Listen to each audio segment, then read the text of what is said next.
Hi, welcome to the Fit and Healthy Today show. Today our subject matter will be acne. Most very common problem between ages between 12 and 40s, particularly for adolescents and premenopausal women. 80% of people between those ages suffer from some form of mild, moderate, or heavy acne. So heavy subject matter here. I'm going to try and get through as much information as I possibly can in the time that I have. First of all, acne, we have these little glands under our skin that produce something called sebum, or sebum. And what it is it keeps the skin moist. It's an oil gland. What happens is certain things can cause an increase in production of the sebum and cause little areas to get clogged under the pores, bacteria, and form either blackheads, which is a mixture with something called keratin under the skin, and various skin pigments, or actually get inflamed and become slightly infected. So we're going to give you some suggestions today. We're going to define it, give you some suggestions as far as diet is concerned, and then the supplementation you can do to help alleviate the symptoms of acne.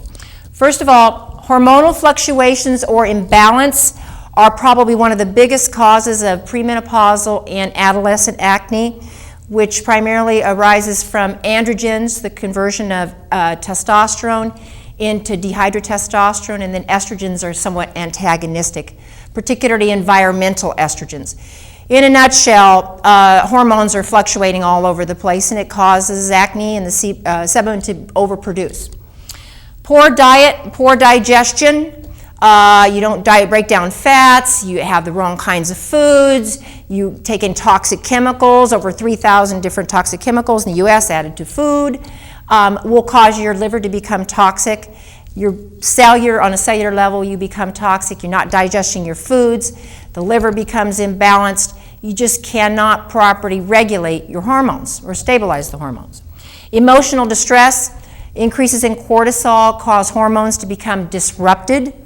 And cortisol releasing causes kind of like a battery acid on the vascular system, so it decreases circulation. Nutritional deficiencies. In order to maintain healthy skin, healthy bacterial levels in the skin, and the proper sebum content in the skin, certain nutrients are required to maintain health in that regard. Food sensitivities or chemical exposures. So if you get chemicals or you have certain types of allergies, allergies make you inflamed and hypersensitive, and so it'll make the skin inflamed and hypersensitive to everything, and therefore you'll get that acne breakout. Chemical exposure, particularly with those 3,000 chemicals that I mentioned, along with all the pesticide chemicals, all the other clinging chemicals that we're exposed to.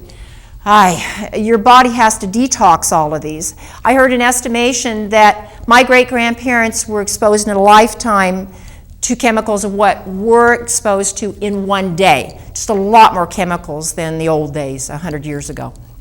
Genetics can affect it, a propensity towards having more skin issues or having thinner skin, or how your sebum regulates itself, or how good your liver.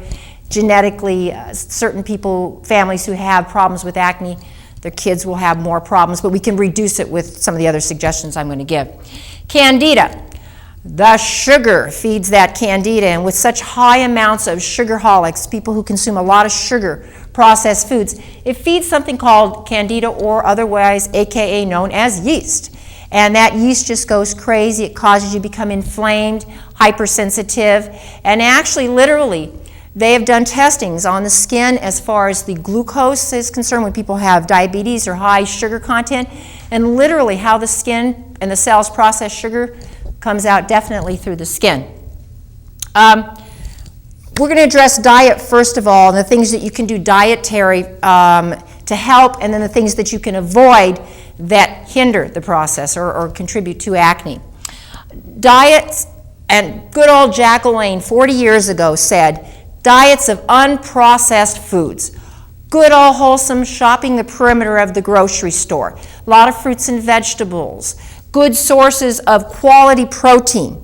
Now mind you, hormone-free protein, because guess what? Most of the meats we find standardly in grocery stores are full of growth hormone, steroids, which also cause breakouts, and other chemicals that they inject, dyes and everything else. So finding good clean sources of meat or vegetable sources of protein like beans, cheeses, certain things like that are going to be much less likely to have those growth hormones, provided that they are hormone free, and you have to look for that. Dark green and orange vegetables, the carotenoids and then the green vegetables. And then there are certain foods that contain an acid called oxalic acid, which includes almonds, beets, cashews, and Swiss chard we call it. And those acids really can help reduce breakouts, bottom line. So eating those types of foods, which most of us like other than Swiss chard, it's kind of oof, but if you can add vinegar and things to it. But generally those other types of things, we like almonds and beets and that type of stuff, really helps with acne. A quarter cup of ground flax seeds, or at least 35 grams of fruit or vegetable fiber. If you don't have adequate amounts of fiber in the diet, you can't detox. You can't rid the bowel of the toxins, and the longer your toxins stay in the bowel, the more they get reabsorbed back into the body and make you toxic all over again.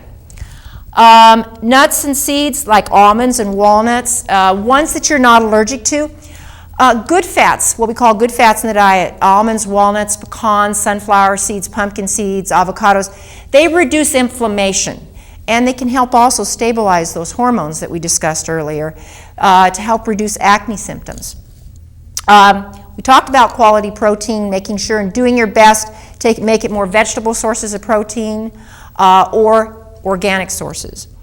Lots of water. So, you know, they tell you 8 glasses a day. So that means an 8-ounce glass of water about every 2 hours.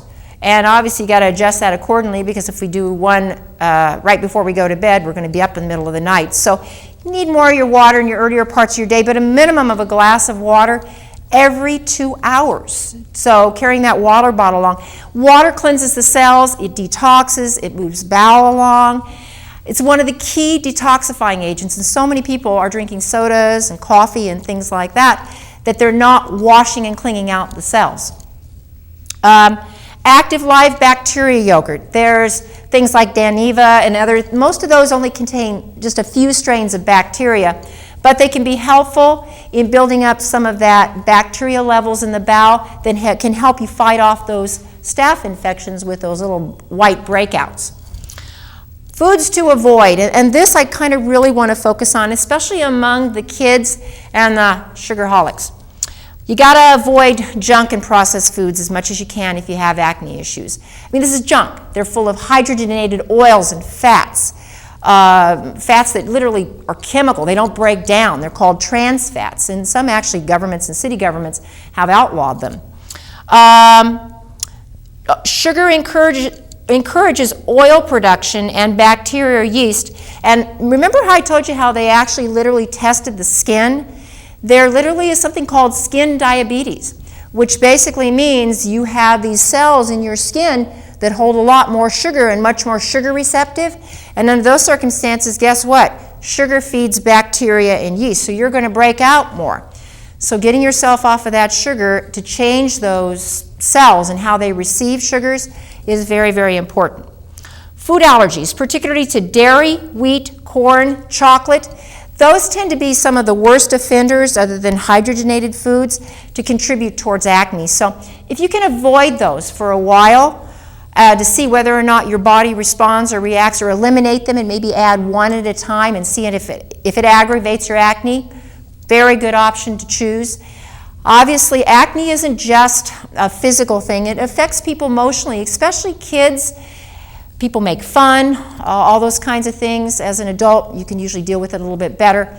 But kids are sensitive to their peer pressure. And